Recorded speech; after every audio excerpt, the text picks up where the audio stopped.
determined, you will find those reports within that space and be able to actually institute proceedings or questions against those officers where adverse opinions have been issued. It's also important to note that the Auditor General's office is an independent office. And whereas it's a government office, there's a difference between independent constitutional offices and also government offices where the president can actually direct someone. The Auditor General, just like the other constitutional commissions and independent offices, the president cannot direct them, cannot instruct them. And these were some of the things that the drafters of the Constitution of Kenya 2010 put in place to ensure that there is nobody who's above the law, that the president is not above the law, that the Chief Justice is not above the law, that the respective speakers of the National Assemblies are not above the law. They have to be put under scrutiny and they have to actually substantiate the decisions they make.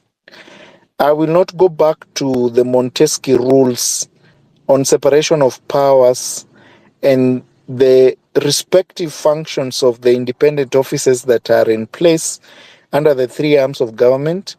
But again, I understand the electorate, the members of the public, the citizens have the benefit of knowledge, the benefit of wisdom to read the Constitution of Kenya and interpret it the way they wish and actually hold the people they put in office on the spot, especially when they go wrong or when they go against the Constitution. I invite, I don't know whether Ndegwa has a response to Mr. Simon's proposal before I invite Abdullah or Steve and Francis, kindly. Thank you. Thank you very much, host, for the invitation and the honor to address this distinguished assembly. Indeed, this assembly will go in history of the assemblies that met to deliberate on the most important and fundamental issues affecting our democracy. As we all know, is that our democracy is at a crossroad. Our democracy is uncertain.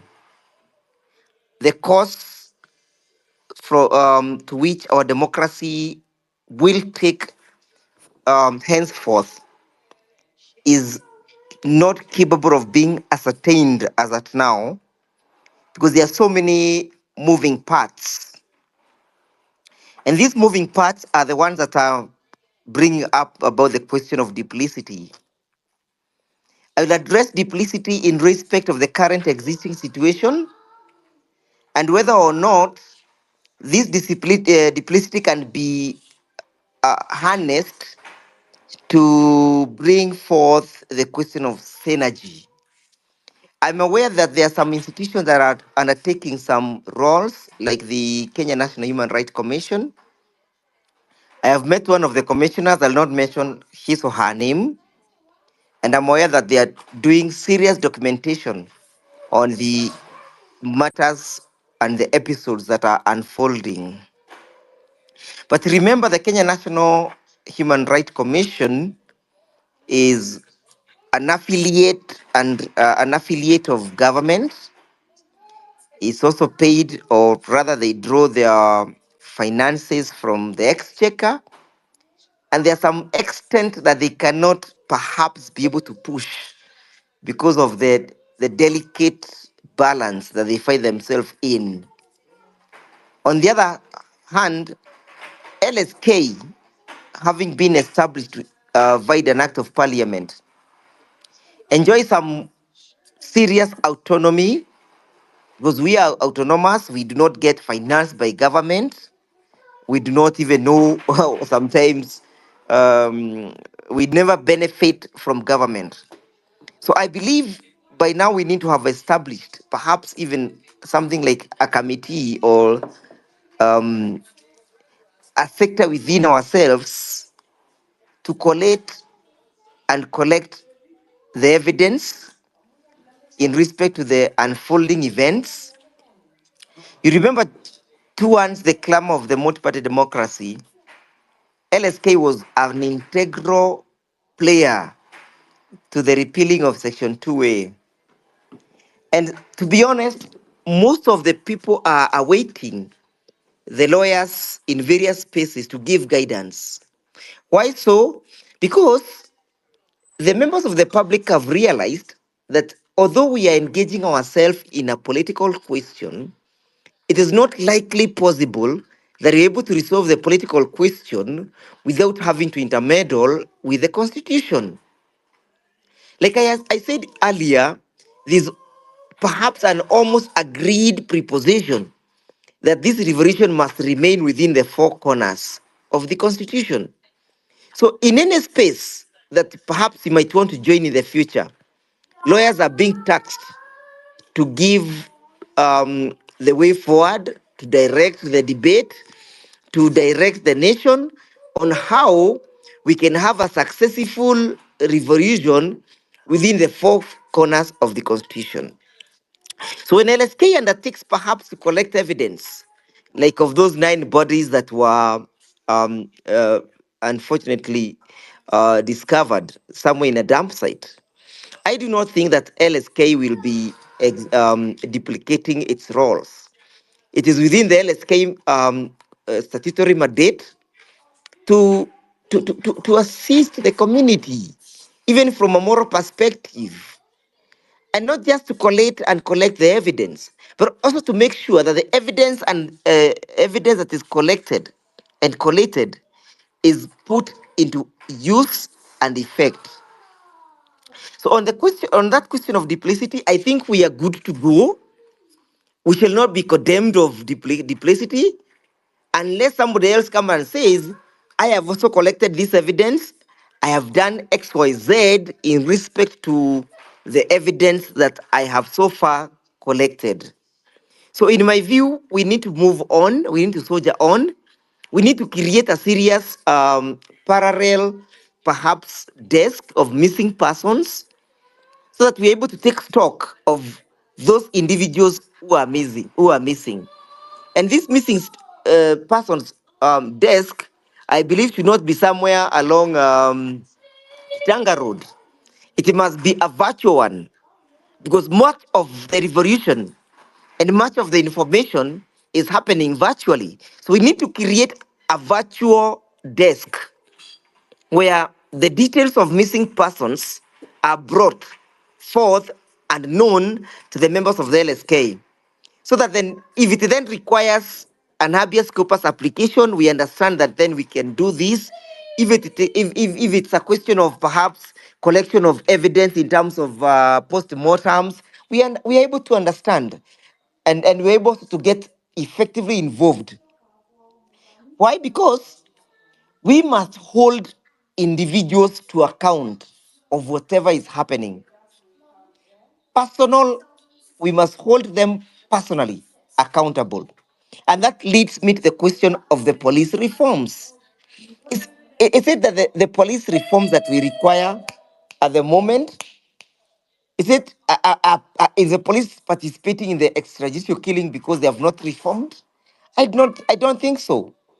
The police is involved in extrajudicial killings and abductions because of impunity. We have failed to hold them to account. And the day we shall successfully hold 2 or 3 police officers to account individually, I think shall send a certain message to the society, to the police force or the police community, that you do X, Y, Z, perhaps alleging orders from above, you'll be held personally accountable. The people pushing the revolution and the struggle forward, the Gen Zs, are depending mostly on lawyers and other professionals like the medics to assist them perpetuate and propagate the struggle forward. If the Gen Zs will get to know that LSK is ready with its lawyers, whoever will be arrested, we have a reporting desk, a virtual one. So we'll expect that we'll on the top on the snap of a finger, we'll be getting real-time information. On the question of the police reforms, let us not focus on the reforms at this time. The reforms are institutional in nature, will be required to involve other institutions and other stakeholders. As per now, what we are called upon to do is to stop the police from triggering when there is no desire or necessity to pull that trigger. We need to disarm them. And we cannot disarm them if we have, for the last 3 weeks, none of the police officers has been charged. We have not even challenged the office of the ODPP to tell us how far have you gone in initiating or making sure that the IG, the former IG or whichever institution has taken responsibility of executing the functions of investigations. So that then if you're not able to investigate within a periodic set time, we can be able to roll out other international juristic mechanisms. So in my view, reforms, we have the National Police Service Commission, which perhaps needs to be awakened because we created that organization under the Constitution to perpetuate and oversee the police reforms. But as per now, is a question of accountability. Why have you killed so and so? Who was so and so not armed? So, in my view, Council and the members of the public present in this distinguished assembly, our role is to make sure that we disarm any person who is irresponsible and who is creating havoc in the struggle, and any person who is trying to sabotage the struggle. It does not matter whether Kithure Kindiki is home. As long as he gets lawful orders, he needs to understand that we are coming for you.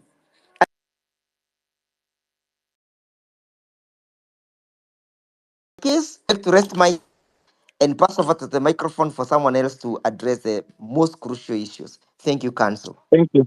Thank you, Ndegwa Council. Cyprian, I hope you're here. Can we have Steve?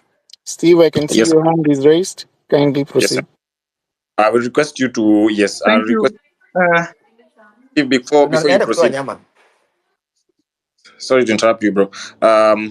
After Steve, I'll kindly request you to allow Abdul Rahim to speak, Abdul Rahman to speak kindly. He's been on space for a while now.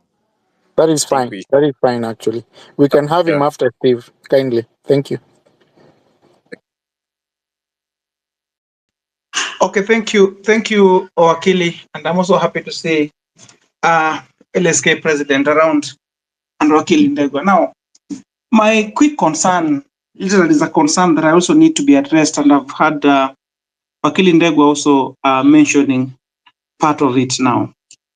In my view, there's a total confusion on matters security and the justice system in Kenya. Why do I say this? People have been abducted and many found dead. And those lucky found in police cells. Then in court, they trump up charges for those who participate in protest. DPP, in its own wisdom, also approved some of these charges, quickly approved some of these charges, and to have the taxpayer be charged with full knowledge that some of these cases